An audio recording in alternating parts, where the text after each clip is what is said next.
Привет! Сейчас распакуем смартфон, который я очень долго ждал. Купил его в последний день распродажи. Poco X5 Pro. Версия максимальная 8,256. И не обошлось без таможни. Таможня его задержала, и был он там почти 7 дней. И начислили еще помимо стоимости товара, а он мне обошелся за $264 со всеми купонами. Плюс еще в гривнах я заплатил 1246 гривен. Да, такая реальность, но ничего, он того все равно стоит. Как только я его получил, Валя спросила, он все равно этого стоит? Я говорю, да, он того точно стоит. Смотрим, посмотрели вот так, наверное, да. А, тут Poco X5 Pro, значит, надо задержать. Но магазин здесь свою наклейку клеит, чтобы было видно, что он не вскрывался. А здесь вот был разрез, и его посмотрели. Но не открывали. Он запакован полностью в свою родную упаковку. Видно, что здесь все обтянуто пленкой. Я заказал версию желтого цвета. Захотелось что-то необычного. Все равно, хотя будет чехол, но посмотрим, как это отразится сквозь чехол, сам цвет корпуса. Версия 8.256, поддержка 5G, хотя в Украине нет пока у нас данной технологии. Открываем и смотрим комплектацию. Конечно, хотелось бы, чтобы и пришел уже на этот смартфон чехол от бренда Nilkin и стекло, но пока в пути. Вижу, что идет, в стране транзита написано, но пока еще не получил. Так, открываем. Все в желтеньком цвете. Надеюсь, здесь и наклейка будет. Так, смотрим. Вот в таком вот боксе приходит у нас скрепка обычная. Далее должен быть сам чехол. Есть. Смотрим чехол. Прозрачный, не матовый, с квадратной окантовочкой. Корпус защищен будет у модуля. Отверстия совпадают, заглушек нет. Ну, обычный, простой, который пока не будет от Nilkin, крепкого, из поликарбоната чехла специального. Здесь прямо 3 какие-то книги целые. Инструкция, гарантия и информация. Вот инструкция для настройки, просто информация и гарантийный талон. Надеюсь, есть украинский и русский. Но это в принципе не так важно. Смотрим сам телефон. Ух ты, он тоненький. Достаем. Угу. Вот как интересно. Я почему-то думал, что здесь глянец. Здесь, ребята, матовый. Ну, вот на таком расстоянии не сильно заметно. А вот так вот вы видите, что он в матовом стиле. Легкий. Черная рамка. Модули выпирают. Здесь ничего нет на левом торце. Снизу здесь лоток SIM на 2 сим-карты без карты памяти. Микрофон, USB Type-C и динамик. На правом торце желтым цветом сканер бросается в глаза. Ну вот этот точно будет виден цвет. Качелька громкости. Сверху инфракрасный порт, еще один микрофон, еще один динамик и, конечно же, разъем для наушников. Делаем первый старт. Вижу, что на стекле наклеена пленка.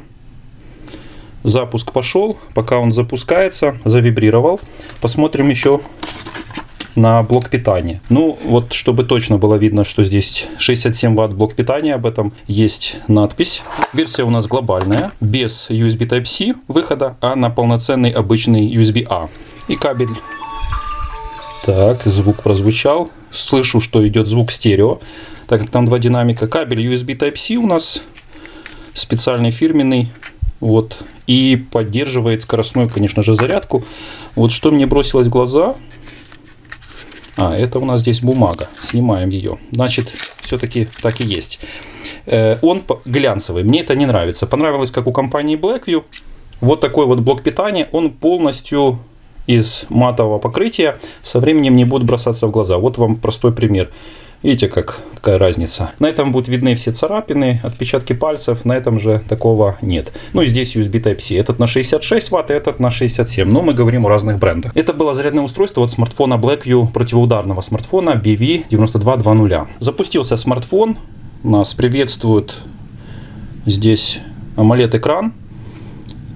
Пока яркость, мне кажется, на процентов 30 запускаем. Предлагает сразу же выбрать, определив, наверное, или страну, или знали, куда отправляют. Ну а здесь лоток с прокладкой SIM 2, а с этой стороны SIM 1. Карту памяти установить нельзя. 2 нано-SIM карты.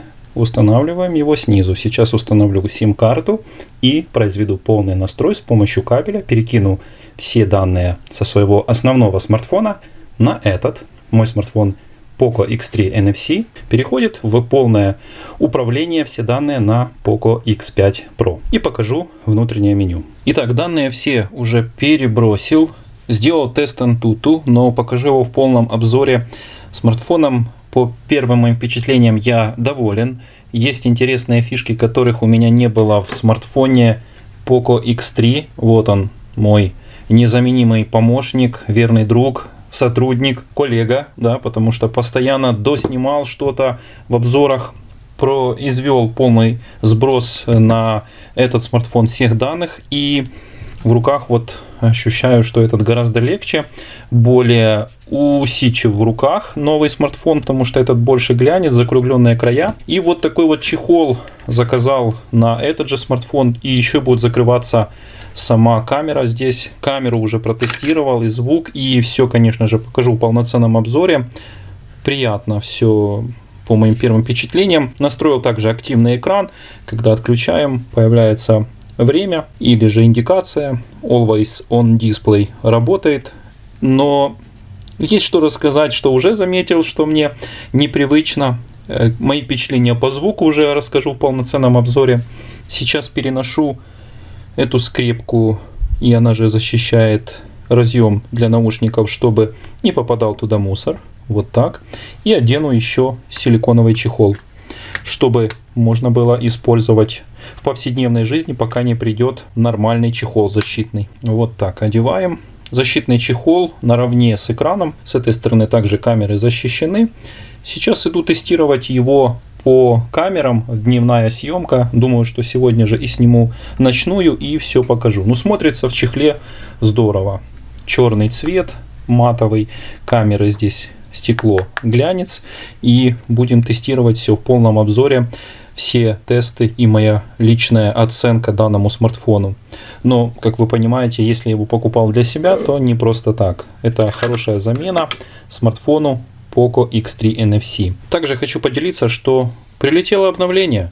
И зайдя сюда, можно увидеть, что сейчас установлена версия MIUI 14.02, но предлагает обновиться на 14.06. И что обидно, конечно, сейчас буду загружать, но сейчас здесь MIUI 14, но с 12-м андроидом.